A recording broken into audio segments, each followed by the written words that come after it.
Well, good morning. Here it is. It's Tuesday. Today, of course, is September the 17th. I think the last I joined with you is I think on the 6th. And anyway, we had a great vacation, a great cruise, and certainly had a great time. But we're glad to be back home and to be back with you. But I hope you had a great Monday. I hope you had a great start, to your week. And now, the Lord has blessed us with the breath to breathe on another day on this Tuesday morning. And I'm sure it's going to be warm and and everything. But fall weather is coming down the road. And anyway, hope pray this morning finds you feeling well. Hope that you're well rested and that you're ready to, tackle the opportunities that God has richly blessed us with here on this Tuesday morning. This morning, I want to share a devotional with you entitled "More Than a Miracle."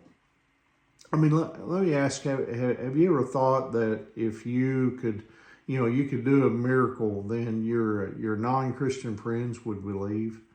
I mean, if that is what it would take, then God would do it. He would certainly do it. The religious leaders, they asked Jesus for a miraculous sign. But this is what he told them in Matthew chapter 12, verses 39 through 40. Listen to what he told them. Only an evil, adulterous generation would demand a miraculous sign. But the only sign I will give them is the sign of the prophet Jonah.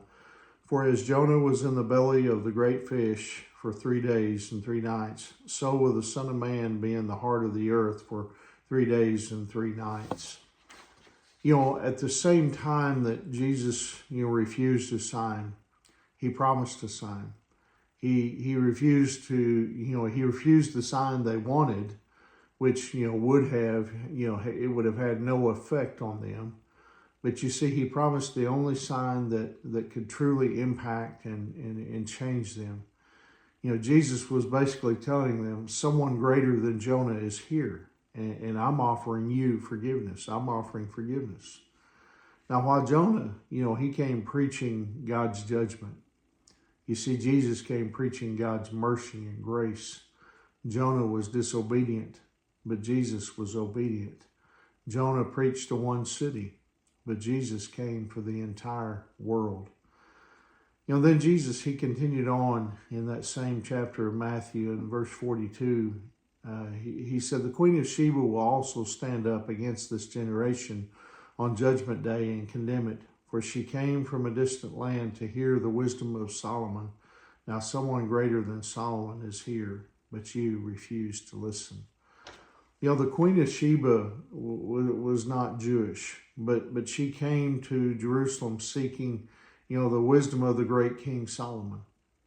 She came a grueling, 1,200 mile journey to hear, what he had to say, because she desperately wanted to hear truth.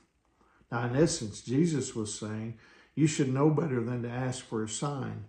You should know what is true and what is right.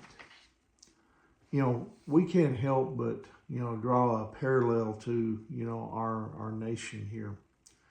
We should know better. I mean, our country was built on biblical principles. The first book in our public school system was the Bible. Our laws were, based on biblical principles. But today, as a whole, we can't even post the 10 Commandments in a classroom. As we see anarchy in the streets and violence, spreading across our society, I mean, people are crying out for a return to, family values. But you see, we need more than just family values. We need the morality that those values are based on. And then we need the spirituality that morality is based on. We can't have morality without spirituality, because who determines what is moral and immoral? I mean, we must have a set of standards, and we find them in the pages of the scriptures, of the Word of God. Jesus was saying to the religious leaders, he was saying, hey, so you want a sign? Here it is.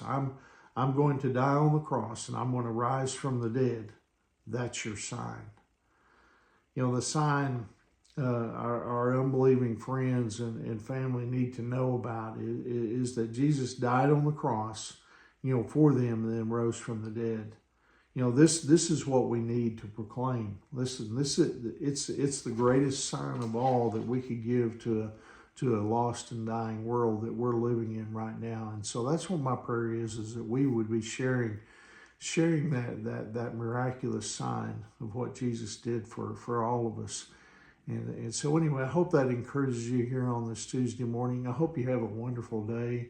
And remember, Angie and I, we love you guys. We're praying for you. And Lord willing, I'll see you tomorrow morning. God bless you.